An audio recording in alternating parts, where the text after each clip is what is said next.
कुछ कुछ जगह में आके लगता है यहाँ पे शायद वक्त यानी टाइम को शायद किसी ने रोक दिया है। जैसा लगता है यहाँ पे वक्त थम सा गया है। और मैं हूँ आज कुछ एक ऐसा ही हिस्टोरिकल पैलेस में, जहाँ पे बस हिस्टोरिकल बातें, हिस्टोरिकल यादें नहीं हैं। ऐसा लगता है उसी के दीवारों में किसी ने इनविजिबल इंक से काफ़ी सारा पुराने इवेंट्स, पुरानी बातें, पुरानी यादें लिख के रखा है, जो शायद हम देख तो नहीं सकते मगर महसूस ज़रूर कर सकते हैं।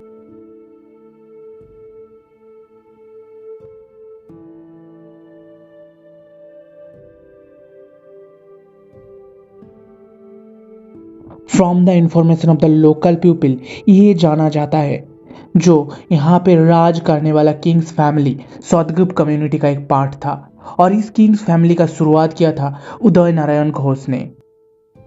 यहाँ का लोकल पीपल का मुंह में उदय नारायण का जिंदगी का एक बहुत ही अमेजिंग स्टोरी सुनने का मिलता है। उन लोगों की स्टोरी के अनुसार उदय नारायण ने एक बार यहाँ पे शिकार करने के लिए आया था, जब ये जगह जंगल से भरे हुए थे। और फिर उदय नारायण ने जब रात में यहाँ पे शेल्टर लिए थे, तब उसका गॉडेस दुर्गा का एक सपना मिला था। और उसी सपने के अनुसार उदय नारायण ने यहाँ पे गॉडेस दुर्गा का एक बहुत बड़ी मंदिर और उसके साथ ये 500 बीघा में फैला हुआ ये बहुत बड़ी पैलेस को बनाया था, जहाँ पे 250 रूम्स थे। उदय नारायण का ग्रेट ग्रैंडसन था कार्तिक राम।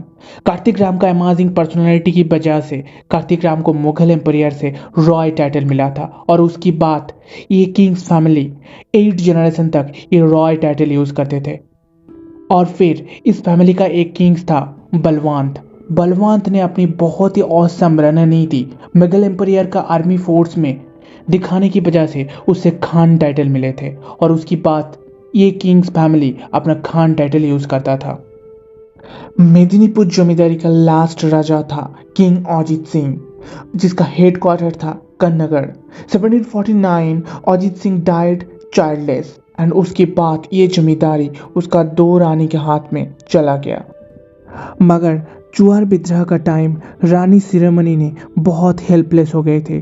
और फिर रानी सिरामणि ने यहाँ का राजा त्रिलोचन खान से समर्थन मांगे थे और त्रिलोचन खान रानी सिरामणि का रिस्पॉन्सिबिलिटी भी लिया था। एंड उसके बाद रानी सिरामणि का रिस्पॉन्सिबिलिटी लिया था मोतीराम खान और सीताराम खान। सीताराम खान के पुत्र आनंदलाल खान को रानी सिरामणि ने बहुत ही प्यार करते थे, इसीलिए 1800 में रानी सिरामणि ने आनंदलाल खान के हाथ में सारी जमींदारी छोड़ के चले गए। सैडली आनंदलाल भी चाइल्डलेस मरे गए। उसका मरने के बाद ये कंप्लीट जिम्मेदारी उसका 2 भाइयों के हाथ में चले गए।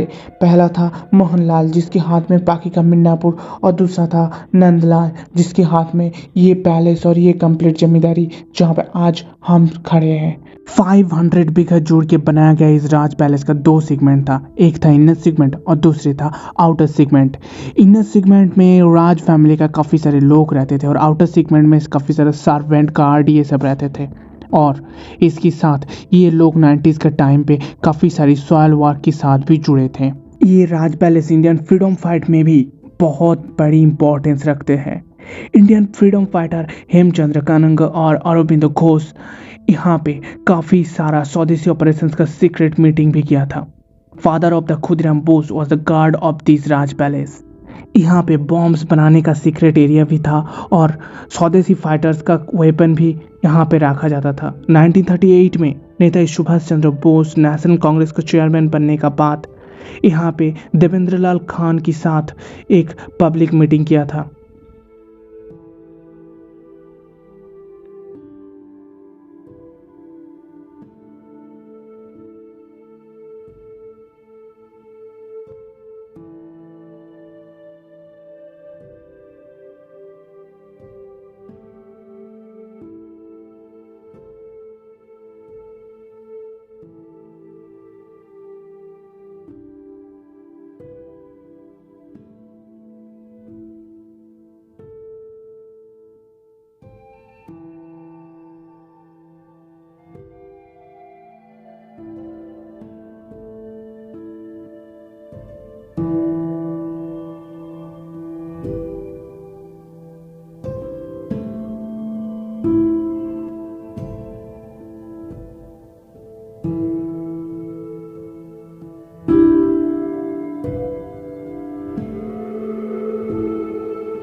ये सब तो क्या हिस्टोरिकल फैक्ट्स, मगर हम जैसे फिजिक्स के बच्चों के दिल ये हिस्टोरिकल फैक्ट्स में भरने तो नहीं वाला है। मगर यहाँ का एक चीज़ जहाँ पे मेरा विजन रुक गया वो है यहाँ का कंस्ट्रक्शंस। यस, यहाँ का कंस्ट्रक्शन बहुत ही औसम है और यहाँ पे 3 फ्लोर में एक भी रॉड नहीं है। मुझे सोचने में भी ताज्जुब लग रहा है जो यहाँ पे 3 फ्लोर में एक भी रॉड नहीं है और ये 600 पुराना इमारत कंस्ट्रक्शंस अभी भी ऐसा ही खड़े हैं। बहुत ही औसम है ये चीज़। अब देखो, पुरानी जगहों में पुरानी यादों में घूरने का मज़ा तो बहुत आते हैं, मगर जब तुम्हें ये एहसास होते हैं जो इतना पॉकेट मनी में तो इतना ही, तब घर चलना भी ज़रूरी होता है। तो फिर आज के लिए इतना ही। चलिए फिर मिलते हैं कोई और एक एपिसोड्स में।